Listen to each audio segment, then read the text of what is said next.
Hello, everyone. My name is Michael Molthan. I'm the host of the Into the Rock show. Coming up on 8 years, man. 7 years. Wow, I gave myself a year. We're coming up on 7 years at the end of December when we launched our very first show. So I just thought about that. Man, this show is all about inspirational stories from inspirational guests like our guest today, Mike Gliem. Welcome to the show, my friend. Thank you for having me, man. Thank you. Let me gas you up a little bit. Let me gas you up here a little bit. You're an accomplished, sought after, published author. You're a poet. You're a motivational, inspirational speaker. You're also a founder of a nonprofit and a CEO of a company called Next Level Movement. And we got more stuff to get into in the show. We'll kind of tease you of that. Mike, welcome to the show. Thank you, man. Thanks for having me. Blessed to be here. Yeah, I'm really glad. And special shout out to Higgy, our mutual friend that connected us, and we're so thankful for him. And I just recently saw your show this morning, as a matter of fact, with Jason LaChance on knocking doors down, right? Yep. Or knocking down doors, something like that. Knocking doors down. Knocking doors down. Yeah. Yeah. So go check him out. We appreciate Jason and all the work that he does. Great. Mike, you're an author of a book. I see you got it behind your shoulder, The Long Road. The Long Road Home. The Long Road Home. Yeah. How was that? How did you write a book? I mean, how'd you do it? I need to know. So I started with a pen and I put it on paper. Okay. Okay. No, it was something, I kind of, at one point once I started sharing my story and my testimony, verbally with people and recovering out loud, and I saw the kind of how it was helping people and kind of help transforming people in their journeys, and the inspiration it gave them. I had this pipe dream that I wanted to write a book. Right? It was a pipe dream then, and I saw it as this big daunting task I could probably never accomplish. And I knew nothing, not even where to begin, how to even go about. So then it got to a point where it really became realistic to me, and I really did actually want to do it. And the things that I'm pretty sure you can agree, the drive that we have in recovery, when we apply that same drive that we had during our addiction and alcoholism into our recovery and positive outlets, we get what we want. We put the work in and we do it, right? That's right. So it happened. But a long story short, it became real to me, and had a couple of people that actually knew what they were doing, kind of give me a little bit of insight on kind of how to get started. So I kind of wrote out my whole story as I would share it. And then I just kind of picked it apart into different chapters where it kind of felt like it would be broken apart. Categorized them, kind of labeled them as chapters, and went into each one, and then just really went into much deeper detail. And I really tried to paint a picture with the words, because the goal was to really, if you're reading the book, I want you to feel like you're next to me in each scenario. And as I go through that book, I want you to be able to feel like you're living in it with me, which also led to a deep depression, honestly, for myself, where I had to really I put myself in that mindset of when I was there and what did it feel like, what did it really look like, and as detailed as possible. So, I relived that whole thing, and it's been over 20 years of it, of just hell on earth, for lack of a better term. And so it started coming together, right? It came together as a whole piece, and submitted the manuscript to some different publishing companies, and got picked up with Christian Faith Publishing. And here we are, man. It's the paperback's out, the hardcover's out, published just about a month ago. The ebook is literally just any minute now, is just about to hit all platforms. It's going to be followed up by the audio book within probably the next 30 days after that. And then we're going to do a press release after that for the media outlets all across the country. So looking forward to reaching many more people with it. But we're doing good. We're doing well. And it's literally a dream come true, man. That's beautiful. Congratulations on that. And we'll have the links in the description below on how to contact Mike and all his outlets, and then also a link where you can purchase the book, The Long Road. How'd you come up with that title? So, I was brainstorming with a lot of things, and I started with kind of like a first edition of it a couple of years back, and that was called The Truth Be Told. And it didn't turn out quite as I wanted it, and I wanted to do it kind of my way and self-publish and things like that. And but I just felt like, and a couple years later, I ended up coming back and revisiting to get to where I'm at now. So it's been a couple of years coming for this, actually, for the book, since it's been kind of mostly complete. But a lot has happened in those past couple of years in my life in recovery, good and bad. And so there's a lot of brainstorming, and honestly, for me, it's there's a very spiritual aspect to the book. So I have to give God all the glory for being able for me to even do this. I shouldn't even be able to remember the things I'm able to remember, given what we can probably talk about later, which was my turning point, and I got into recovery. And yeah, just and really what it was is just I went astray for so long, and I became disconnected for so long, and exercised my will for so long. And that's what it was. It was a really long road, and I finally found my way back home. And that was my relationship with Christ, man. That was my relationship with God. And so that's what it was, the long road home. It's been a really long road, but I found my way home, and I've been promised a home. So that's what I settled with. So the long road home, and then it's a journey out of the darkness. Wow. So we got two of them coming out. Well, beautiful. I can't wait to. That's like the subtitle of that one. Gotcha. Oh, gotcha. But So I am working on a new one. I am working on another one already. Yeah.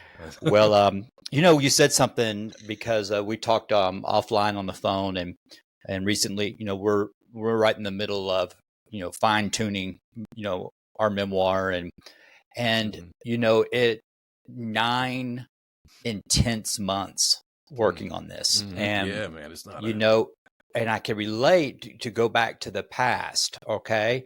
And as I was going back into the past, I wasn't getting resentful. It wasn't striking. I'd worked through all that in a 12-step recovery group. Exactly. And what I realized in talking to my mentor and my psychiatrist as a result of this was I had unresolved trauma. I had unresolved trauma that I hadn't healed from yet. I'd forgiven, I'd truly forgiven. Yeah. But I found out that the unresolved trauma is I hadn't forgiven myself yet. And that was the beauty of coming out of this book, that it was affecting me, and I hadn't forgiven myself. And I had that awakening with Dr. Rob Kelly down in San Antonio, working with him. Yeah. And I had that awakening, and I truly forgave myself and loved myself. And that's where the freedom is. Amen. And then I realized that my trauma is now my gift. Amen. And I see that and feel that with you. Yeah. Isn't that cool? Yeah, it is, man. It's more than cool, man. To be able to, and that's, I love what I do, everything I do. I don't feel like I work any day of my life at this point. It's just a way of life. It's what I walk out, and it's just great that so many other people can benefit from it and help them along the way. It really is incredible. And all those traumatic events, all the painful events, all the, all those resentments and things that we go through, and angers and frustrations and everything, and finding a positive way to work through all these things and overcome them on the other side. And there's the strength and inner resilience and grit that's built within ourselves. It's just, man, we are a different breed. I really feel that way. And, but to be able to like get through it to the other side and have it serve a purpose now. Right. And to be like, it's almost like, I feel like, for me personally, I had to go through everything I went through. People might say, I wish I could do this different. I wish I could do that different. And I mean, obviously there's some things like missing the time I miss with my children. That, of course, I wish I could fix, but I can't. Right. But like everything else I did that was self-inflicted, that I ended up going through, and things happening and all that, I feel like I truly had to, because it really molded me all along the way of who I am today. Had I not have gone through those experiences, as bad as they may have gotten, I certainly wouldn't be the man I am today. There's no question about it. Beautiful. Yeah, man. And you're a life coach. Yes. Yeah. What is a life coach? What does a life coach do? So for me, at least, my kind of what I do is, I'm not your therapist, right? I'm not your sponsor. I'm more so, I'm very purpose driven. So when I found purpose in my recovery and purpose in my life, actually, that was a game changer for me, and purpose helps keep me recovered. Right. So, I'm always striving towards something, whether it's internally or externally, or a combination of both. And, so really, I work with individuals, and it's kind of who you are now. Let's break it down to who you are at your core, right? And a lot of people don't know that to begin with, so we have to figure that out first. And you can ask someone who they are, and they'll tell you their name, and that's just the name that you were given at birth. That's what people call you. And then they usually follow up and tell me what they do for a living, and that's just your vocation. That's not who you are, right? Your identity. So it's really like breaking down, getting through all the layers of who you are, your values, right? Your belief systems, and who you are at your core. And a lot of people don't know who that is to begin with. And once you start learning who you are, you really start learning who you're not as well. And then you can kind of get in a picture of, now that I can answer the question of who I am, the following question, then you can finally answer, who do I want to become? So obviously we think of, okay, who do I want to become in what area or all areas of life? And what's the ultimate goal there, right? And then let's chip away at the short-term, mid-term, long-term goals, and then how can we put practices into place on a daily basis to start accomplishing these things? And that's really what it is, figuring out who you are to who you want to be, and then I'm going to help you get there. Wow, that's beautiful. And so it's we don't focus on the addiction, we focus on why the addiction. Yes. And also what I hear you saying is that we're going to focus on what you're good at. We're going to build off of that. Yeah, what's your calling, right? What's your purpose? The biggest question, for I think any human being is, why am I here? Why am I here? And that's the goal. That's what we want to figure out. And we usually do that. What's your calling? What are you put here to do? And if we can figure out what that is, and we find a way to do it, you're going to be a pretty fulfilled, joyful person. Yeah. Not always an easy road, though. It's not an easy way to get there, especially start walking it. There's going to be opposition, right? Like, now that you have value in yourself too, and you feel that value and that self-worth and that self-esteem is coming back, there's a lack of, there's going to be opposition on the other side that wants it just as bad too. So expect challenges, expect roadblocks, expect trials and tribulations. But that's also why I'm there too, to help push you through them and get over them and get past them, to keep moving, keep stepping forward. Let me ask you this, and I checked you out a little bit, and the guests on my show, you'll see the common denominator. Very humble people. They're not self-promoters. They're about attraction. They're in solution. And what I love the most about the guests that I have on the show is that they have found their true, authentic self. That's the one right there. They're very authentic. Yep. What is that? What does that mean to be authentic? And what does that mean to find your true authentic self? Yeah, and you hear it a lot too, right? Like it's like that common phrase, and it's you hit the nail on the head though, honestly, right? It's authenticity. And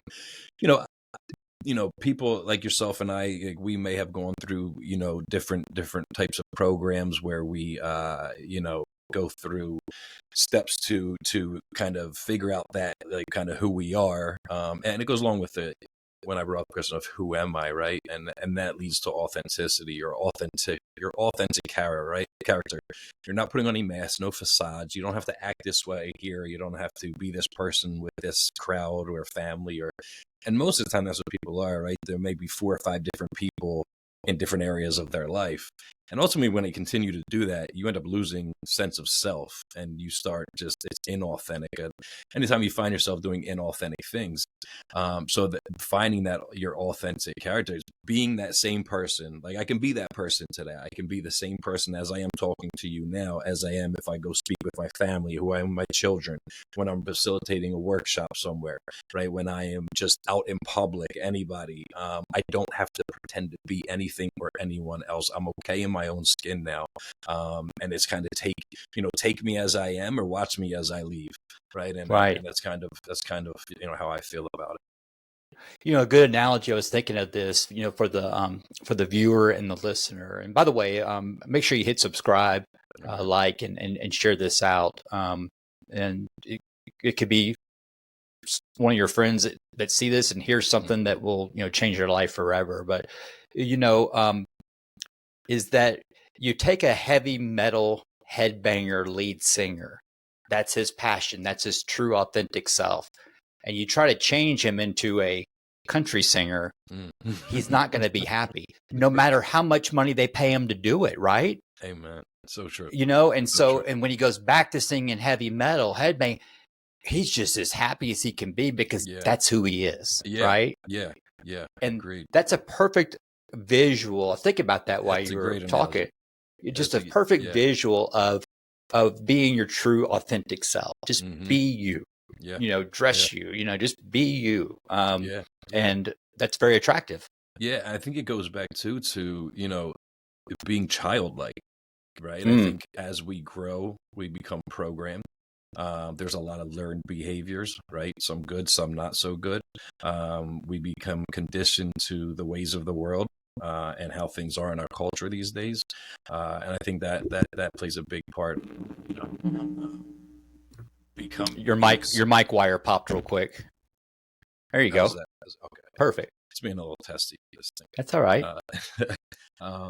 But yeah, just that it leads to kind of the inauthenticity. But yeah, you're right. I love that analogy. I kind of lost track of what we were talking about with Mike. No, it's okay. Well, another thing is I want to come back on what you're talking about is Mhm. finding your purpose. So Yep. a lot of people, are watching and listening to this. Okay, well, I hear them. I've heard that forever. Find your purpose. How do you find your purpose? Here's my personal experience. Is I really found my purpose as a result of working all 12 steps Mhm. in a program. Because I got to really understand who I am, Exactly. and with a sponsor or mentor, therapist, whatever you choose to walk through these steps that has walked through it themselves, is that I get to see what I'm good at. I really do, Yeah. and then I also get to finally answer the question: this is why I drank. This is why I did drugs. I did not know how to process fear. I didn't know how to process resentments. Wait a minute. You say I played a role in the resentment, no, I didn't play a role. Yeah, right. Yeah, I don't have any resentments, but I can tell you a lot of people who owe me an apology, Exactly. right? That's a resentment list. Yeah, exactly. But that's what can you relate to that? After the 12 Yeah. steps, you start finding your purpose. For sure. And that was the beginning for me, right? And my turning and see, so I had a bit of a different experience than some may have my turning point was in 2014 and not living the best lifestyle, right?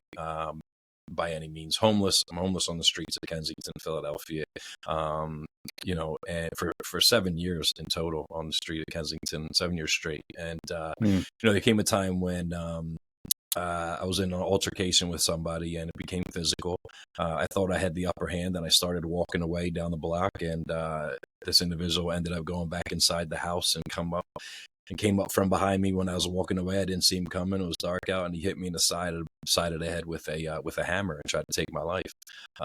And woke up as John Doe in the ICU. They rushed me into brain surgery, and they sawed the left side of my skull off. They removed that. They had to pick pieces out, and they removed the sliver of the left side of my brain.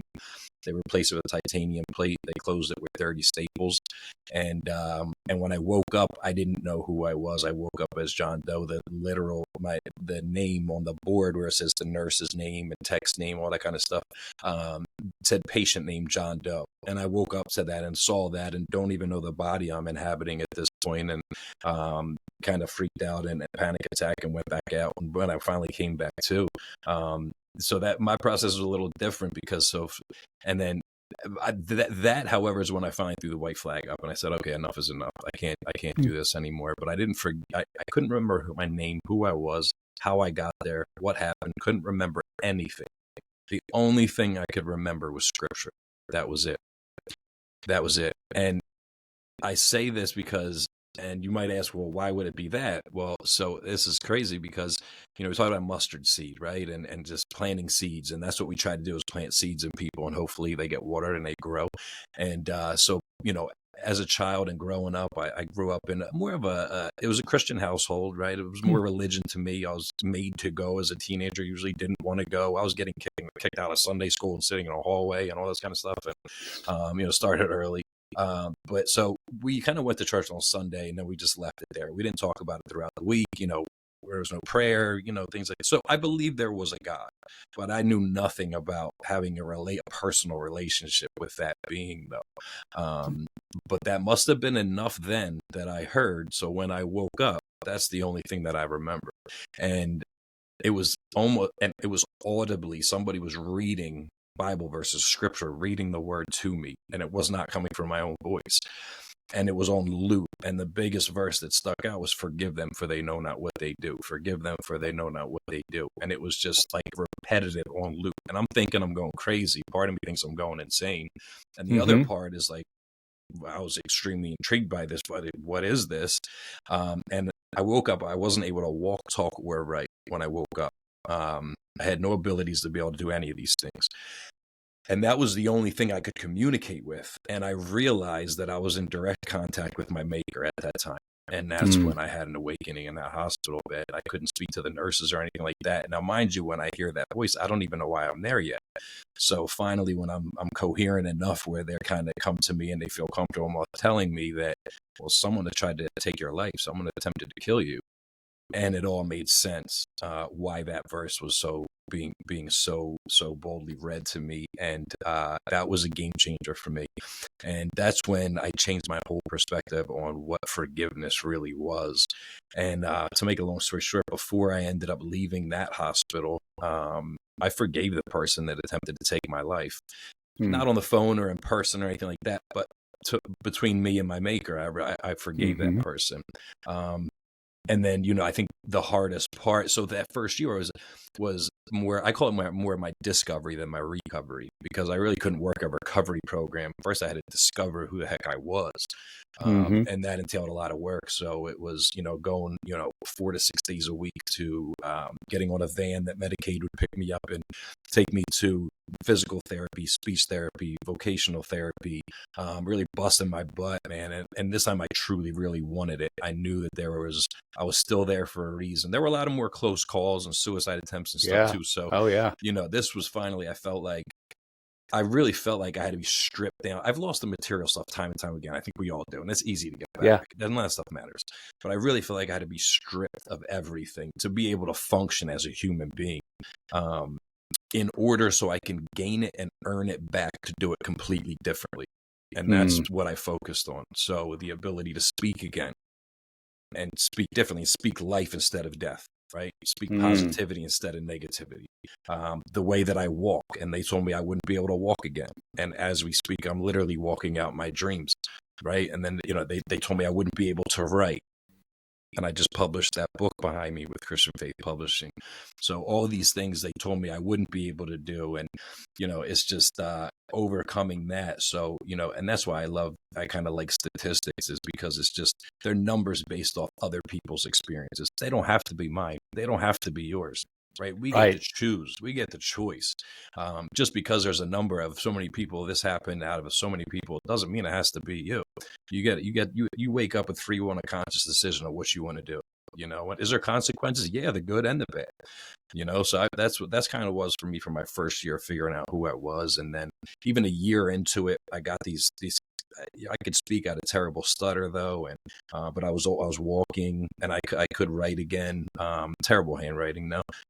But after that point, a year later, I checked myself into a psychiatric hospital, and voluntarily this time, and truly actually wanted it. Because anytime I ever went away to any kind of program, treatment, or anything, I never worked a program. I never was honest. I was never vulnerable. I never, I look like a role model patient from the outside, but inside I'm absolutely broken.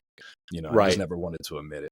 And so I checked myself in there a year later, and usually you're there 14 days or so, and then they discharge you. And I was there for 3 months. My insurance cut me off after 2 weeks. They scholarship me because they don't feel comfortable or safe enough to let me discharge. And they test me cognitively every month, and all 3 times they come back and told me that I was mentally incapable, and that I was basically mentally retarded. Because that's what I didn't feel like where I needed to be or where I should be mentally. And I really needed the help, because I did want to give up a lot of times. I wanted to just throw in the towel and give it up. And then, I feel like I went to throw that towel in, and God threw it back at me and said, wipe off your face. You're not done yet. And that's really how I felt, man. And I just fought for it, man. And it was not easy. And, after that, I was blessed enough to have some people that were really divine appointments in my life to be able to, complete stranger, allow me to live in his home and start my recovery process. And that's when things started really changing. And then after that year, I started getting into, building that foundation with steps and the step work and going through 12 steps and figuring out who I am and recalling all that. I mean, imagine doing that 4-step. It's hard enough to remember anything, right? Might be Writing good. all that out. Yeah. So I kind of like needed it. I needed that look inside. And it paid off, man. I really needed that, and it worked out well for me. And then, as time went, we evolve. We evolve, and I started to explore all different avenues. There's so many paths out there. It doesn't matter which one people choose. My path doesn't have to be yours. Doesn't have to be anybody's. Theirs might not work for me. Whatever works for you. The statistics, if you do talk about them, are so high. Right, we're talking about over 120,000 people a year, probably. I'd say easy, right? Like it's just insane. So I don't care how people get there, find their recovery, what pathway they choose, whether they do steps or not, whatever it is for you that you find a sense of purpose, and you feel like you are becoming a better version of yourself, right? And practicing humility, being a humble human being, right, and helping other people along the way. That's fantastic. For me, as long as you live, I just want you to live.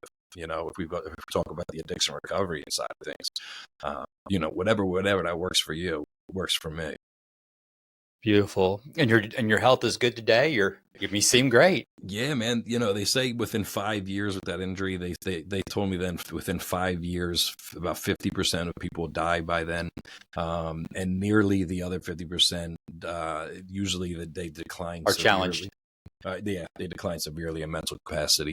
I can tell you that as of June of this year has been 10 years in recovery, and I am stronger ever mentally, physically, emotionally, spiritually than I have been in my entire life. And I'm 42 now, and things just keep getting better and better.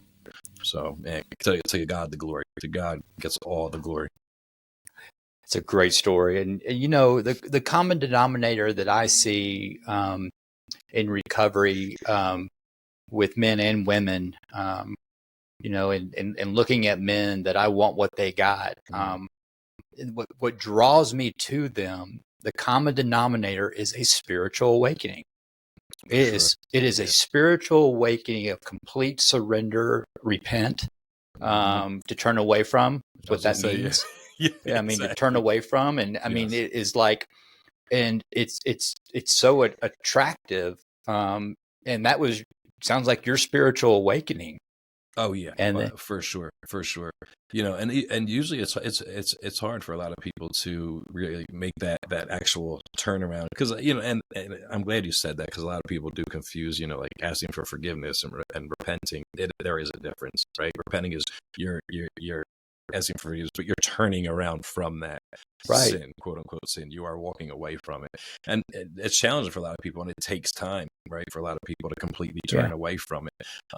But yeah, I just I couldn't deny the experience that I had in that hospital. That was a true intimate experience that I had with my maker, and I can't look back. I can't look back. When I say at that as a person. At that moment, when I say this, I'm going to get your response on it. Was that the moment that you finally realized that God was all you had because He was all you needed? 100%. I absolutely agree. Yeah, for sure. And also that He has been there the entire time, right? And looking back and knowing there were so many outs along the way, and I just either turned a blind eye, I didn't take it, or I just had blinders on because I was so fixated on something else. But yeah, I think, you got to hit rock bottom to realize that He is the rock at the bottom. Come on with it. You've been watching my stuff. Yeah, you're right. And, we talk about the F word a lot on this show, and that's forgiveness. Yeah, the other one I have a hard time getting rid of. Oh yeah. But forgiveness and sure. Game changer, man. Game changer. It is, and when you were sharing the story, and right when you said the guy came up behind you and hit you with the hammer, the first thought to my head, the question I was going to ask you, have you forgiven this person? And I didn't even have to ask it. Yeah. Because that's where the freedom's at. 100%, 100%. And don't get me wrong now, part of me during that like first year, it was so strenuous and really just truly exhausting. And it was not an easy task, right? To kind of get back to just being a human being. There were thoughts, right? Because my old lifestyle was completely different where, Yeah, you're going to stud up.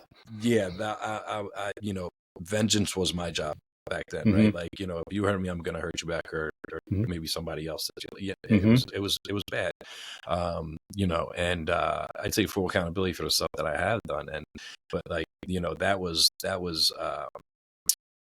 like I said, it was a game changer for me. And being able to do that, and feeling the experience and actual emotion of being able to do that, the weight lifted, right? So much. And that was only one. That was the biggest, obviously, the biggest one. But there were many more I had to do that with too, obviously, right? All Right. along, there were so many built up by that point.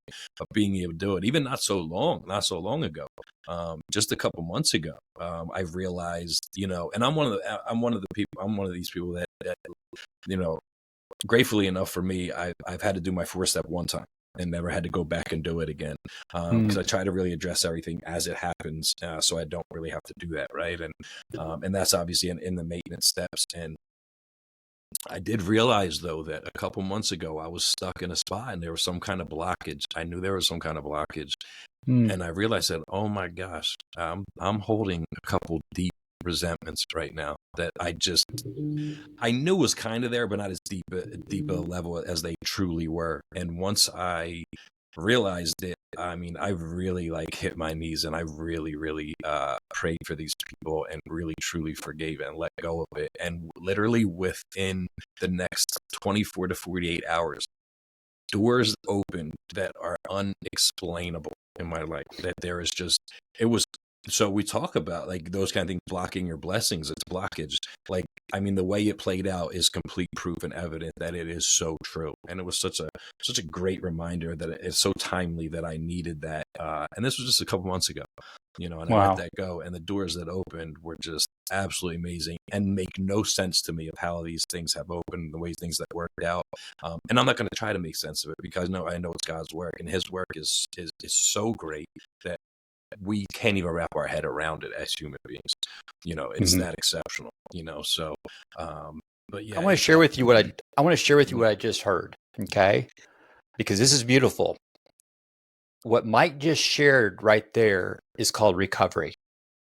And one of the things that I'm grateful for is that today I now recognize what you just shared there. You go, wait a minute. What's the real problem here?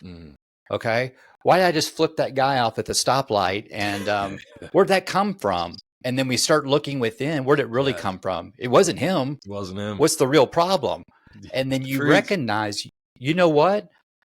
I got some unresolved resentments before we had the awakening, right? Yeah, man. We never recognized that. I didn't. Yeah.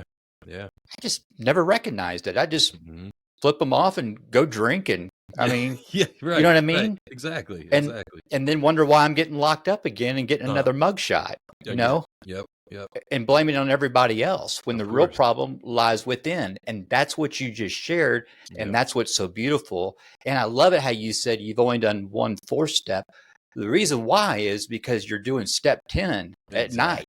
Exactly. Right. So at night, and for people who are not familiar with the steps, continue to take personal inventory. And when we're wrong, promptly admit it.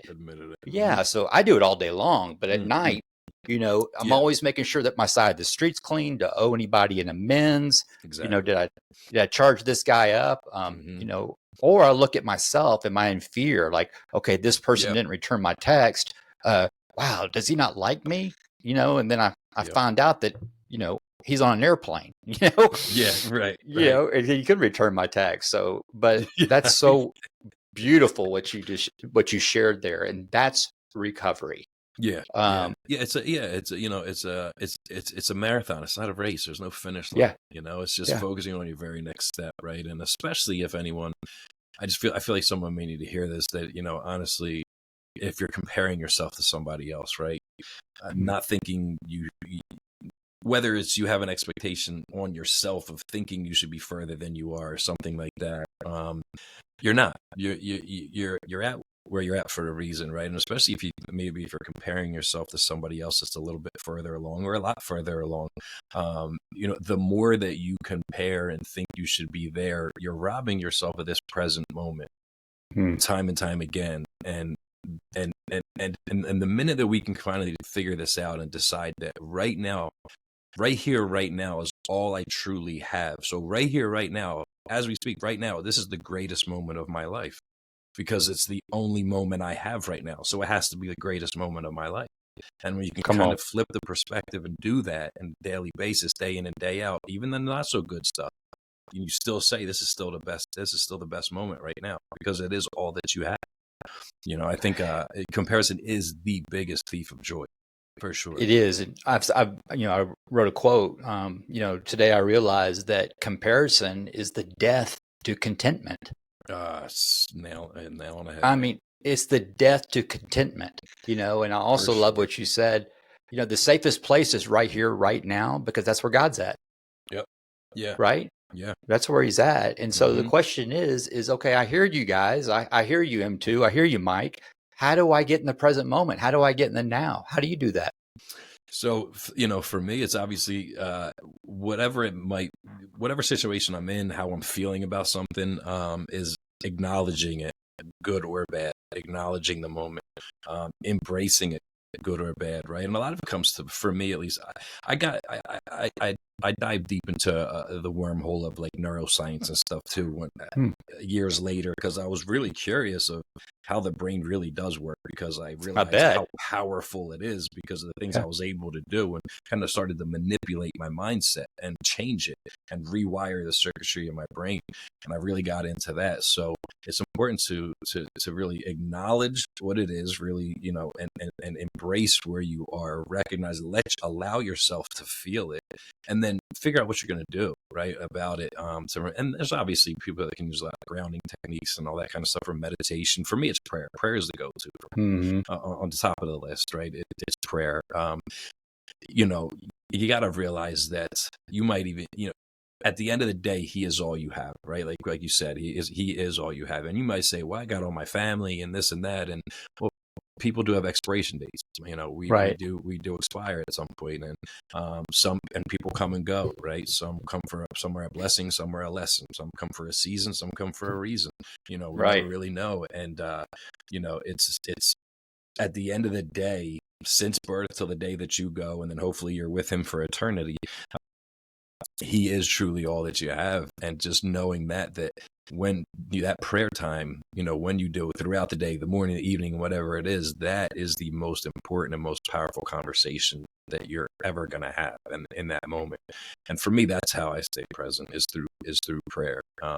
And always opening up with just praise and with gratitude and thanks, for the moment that I even have this moment, because again, statistically, shouldn't have the moment. That's beautiful, and in another way, this is also another way that I experience being in the now, and that's helping someone else. Amen. For you sure. know it, like this show, we've been on for 41 minutes, and I haven't been anxious at all. Yeah, and I haven't thought about the future. Have you? No, not at all. No, I haven't thought about the past. I mean, we ain't tripping because we're out of self. Yeah, exactly. And it's our true authentic self. We're being our true authentic self. Yeah. And that puts us in the safest place in the world. And that's right here, right now. And that's where God's at. Yeah. Yeah. And a lot of people. Can you relate to that? Definitely, man. And that's where I think there's a big struggle there. And that's a human condition. Everybody struggles with that, thinking too much in the past or thinking too much in the future and robbing themselves of the present moment. And obviously, I think most people know well enough that if you think too much in the past, it brings upon depression. If you think too far in the future, it brings upon anxiety. So if you're stuck in either area that, right, then you are conditioning your body into that state, and you will physically start to make yourself sick. You will physically give yourself physical ailments and problems, literally doing that. So I always tell people, like, your past, especially people that have lived lives like us, your past is a place of reference. It's not a place of residence. You don't live there Yeah. anymore. It's happened. It already happened. You can't fix it. You can't change it. It is what it is. Taking accountability for it, right? And in the future, it hasn't happened. And a lot of times, what we'll do is catastrophize, and we think of the worst possible case scenarios. I was say, I'm thinking about coming on the show today, right? And I could have projected since we booked the date, right? And been thinking, well, what if this happens? Or what if I don't know what to say? Or what if my mic doesn't work? Or what if this? And I could think, I conjure up all this crazy nonsense in my mind, right? And all I'm going to do is condition my body into a state of anxiety and fear, right? And the more we do that, the next thing you have a panic attack, and you can't even predict it anymore, right? It becomes so programmed. But I could have done it. I can do that, but it's just remembering that I'm living in a moment that has not come yet, that I don't even know if I'm going to get that moment. We don't know when our expiration date is. So why am I obsessing with something that's going to happen a day or two from now, or 5 days from now, or 5 weeks from now, or 5 years from now? And then all I'm doing is ruining my present moment, which is the best moment I have. So I'm robbing myself from it. And if you were a person that lived a lifestyle like myself, and you used to rob people of things, whether it was finances, whether it was personal belongings, or their time, right? Like people robbing of good nights of sleep, worrying about you and things like that, which is the number one commodity that you can't buy back. That's something you can't get back. That's one of the biggest things you can rob somebody from. But, and thinking about, like, you went through a process of getting over those things and working through them and everything like that to get where you are today. And you're basically doing the same thing now. Now you're just robbing yourself. Like, so, put the gun down, relax, like, stop robbing yourself. It's like holding yourself up and going and robbing yourself in the present moment, because you're thinking too far ahead, and you don't even know if that event's going to happen. And 99% of the time, when that moment comes, whatever you were thinking is going to happen does not happen. That's right. Out of the entire, quantum field of billions of things that could happen, what you were thinking of does not happen usually. Right. So it's embracing that fear though too, right? To get to know fear. You'll never become fearless, but you can fear less, I think. Right. And I think that's what I try to remember is, I am going to experience anxiety. I am going to feel the emotion of fear in my life. I'm a human being, right? And we have responsibilities, and things happen in life, and we never know, and the unknown. But I know I'm not going to be fearless moving forward, but I do know who I can go to fear less, and know that I have somebody in my corner, and the cut man that I have in my corner is the best in the business. So that's how I kind of see things. I like that analogy. And, you touched on something, and, for people who are, watching and listening to this, they go, okay, I hear you. Okay. But I mean, I got a plan for the future. Sure. I've got a plan for the future. So here's my take on that. This is my personal experience. Yeah. Here's where your life coach comes in, Mike. Exactly. Mm-hmm. Okay. And what we do is that, let's just talk about finances. I need to think about my finances. I need to plan for the future. If I do that alone in my head, I get anxious. I get frustrated. I don't like it. So I jump to the past of what I used to do that gets me depressed. Okay. And I'm doing this game over and over. But when I'm talking to a financial advisor to talk about my future and finances, I get hope. Mm-hmm. You see? Yeah. We don't do this alone. And that's where a life coach comes in, like Mike, because that way you work through it together, and God will speak through each one of you. For sure. And that's how we get hope. Yep. And that's where the now becomes more real. Does it make sense? Yeah, absolutely. Completely agree. Absolutely, man. Because left to my own devices, I'm going to prison. Exactly. Right. And the other thing is, we're so good. A lot of people, I'm sure, can agree that we're so good at giving advice to other people and knowing what's best for them and telling them, but not keeping it to themselves, not being able to follow through when they know better and they would tell somebody else to do better, but they can't do it themselves. So having that accountability there too, and having somebody reinforcing that, or maybe shifting perspective to say, okay, I understand you see it this way, but like, how about we look at it this way, right? And kind of come up with an audible on some plans and stuff. And that's. And here's what happens if we're role playing. Like, oh man, Mike, I'm glad you mentioned that. I never thought of it that way. Exactly. You know what I mean? It's like, man, I was tripping. It happens all the time. All the time. All the time. It's like, wait a minute, get off the gas. You don't. You don't have to do these 8 million things. All you got to do is push this button. Oh, I didn't even think about that. You're literally like playing out sessions that we go through. That I go through. Yeah, exactly. So what it is. that's what. Well, let's take this down for a landing, and to touch on this, you said something about growing up in a family, very religious family. It sounds like church and was a ritual. Just a check off Sunday the box. thing, a Christmas, on Sunday, and that was it, And I can say this real quick if you don't mind about that. So I started to realize that it's so you imagine you're into fitness and you go to exercise, right? And you're training your body, whether you want to build muscle or lose fat or whatever it may be, right? Mm-hmm. So you go in daily, right? 4 days a week, 5 days a week, 6, and you're getting that delayed gratification. You're getting results. It's paying off, obviously, because you're being consistent. You're being disciplined in it. You're doing that. So I think you'd have to agree with me when I said, well, if you want to grow spiritually or something, but you only go in and train on Sundays and that's it, you're not going to become very fit, are you?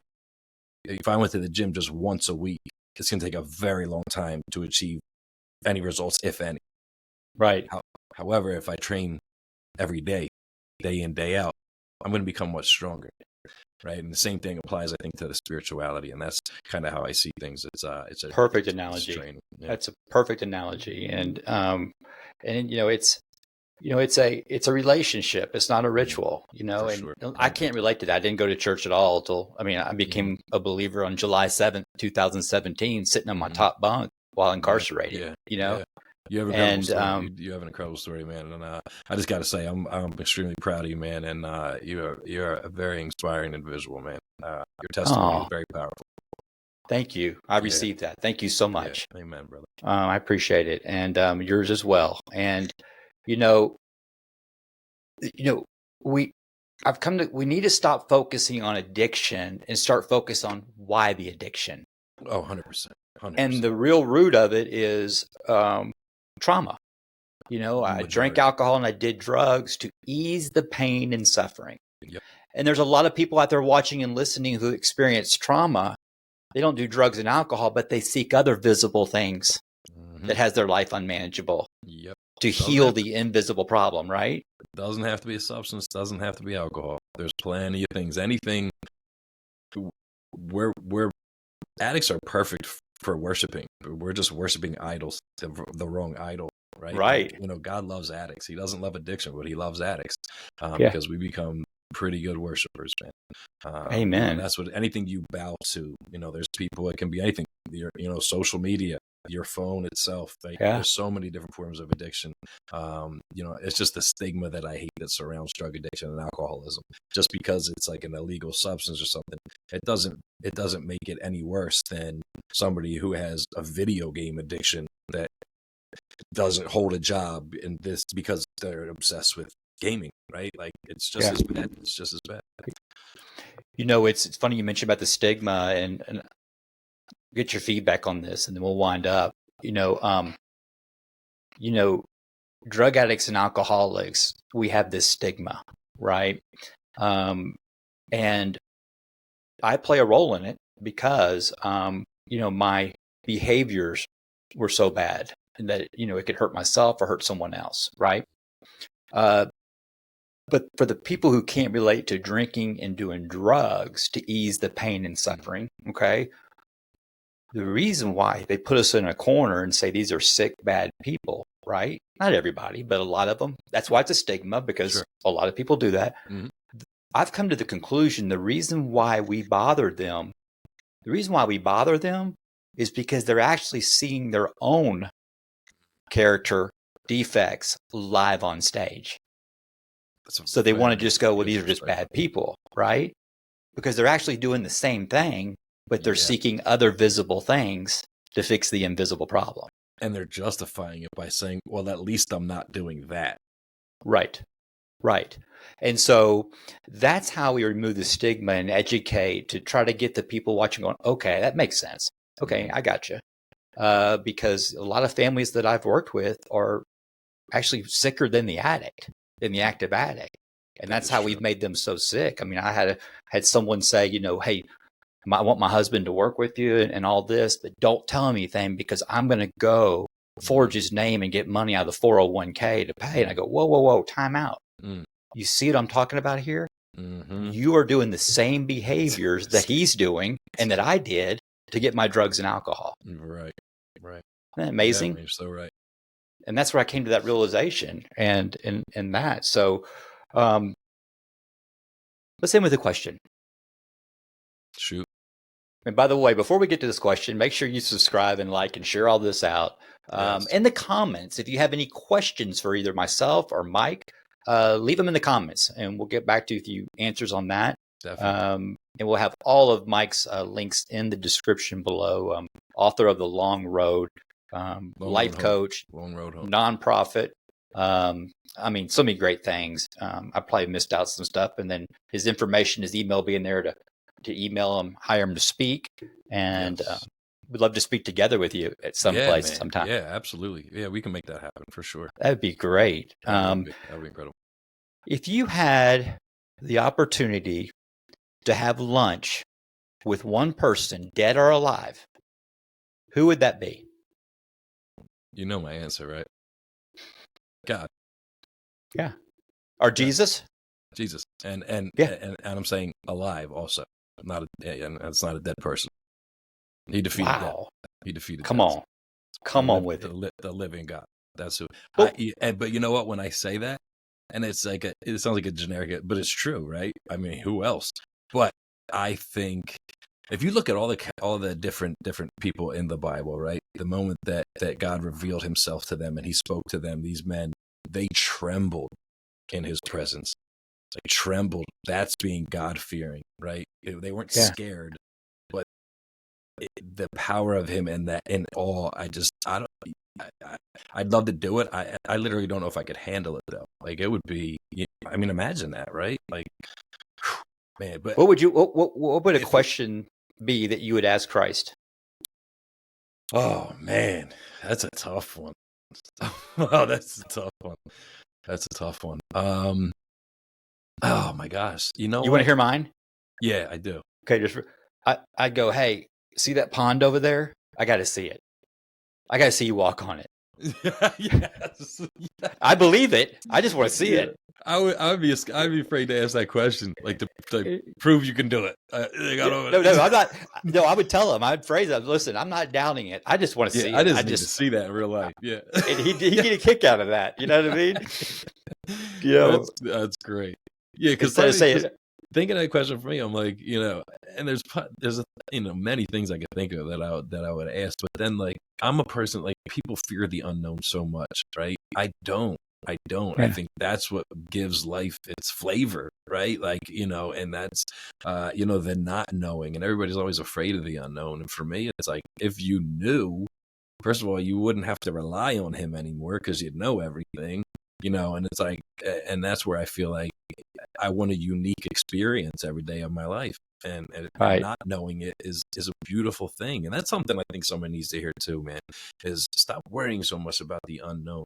You have the opportunity to live a brand new experience, right? And time and time again, all throughout the day, and every day that if you're grateful enough to if you're blessed enough to wake up in that day, I just think, somebody needs to hear that. I know somebody needs to hear that.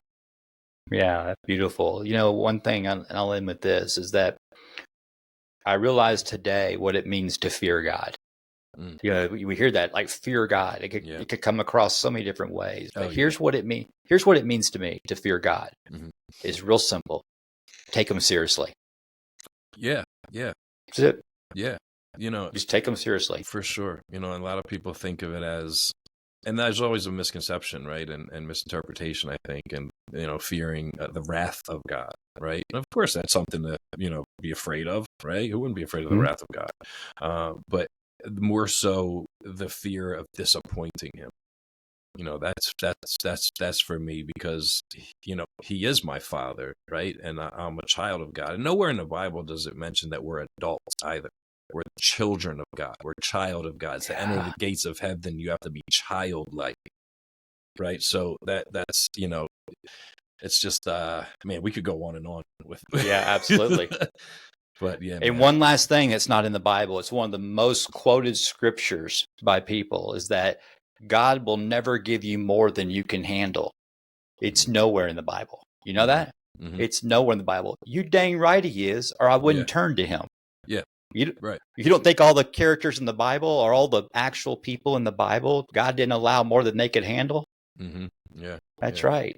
He adds more weight to get stronger. Yeah. Yeah. Yeah. A test of faith sometimes, sometimes Yeah. there's a test of faith. I feel like people always feel like, if you have temptation, it's the devil leading you to temptation. No, we can be led to temptation. The devil will meet you there at the temptation, Right. leading you from making a decision.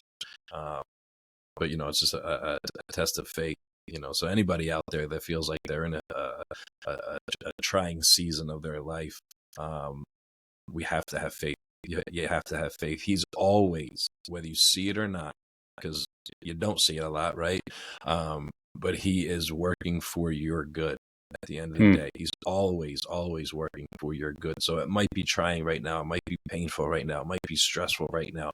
But this too shall pass. It will pass. Just remain faithful. That's the biggest thing you can do, is remain faithful and rely on him. He's fighting battles that you do not even see right now. There is spiritual warfare going on out there. Just remain faithful, remain obedient, and remain faithful. Beautiful. Mike Gliem, accomplished, sought-after, published author, poet, motivational, inspirational speaker. He has a nonprofit, and he's the CEO of Next Level Movement.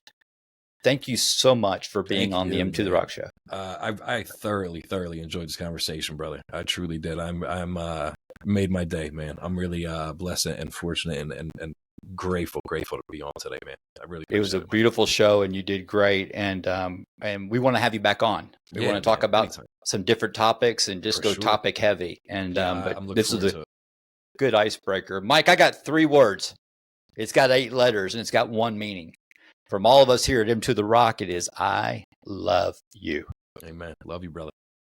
Everyone, go make it a great day. Amen.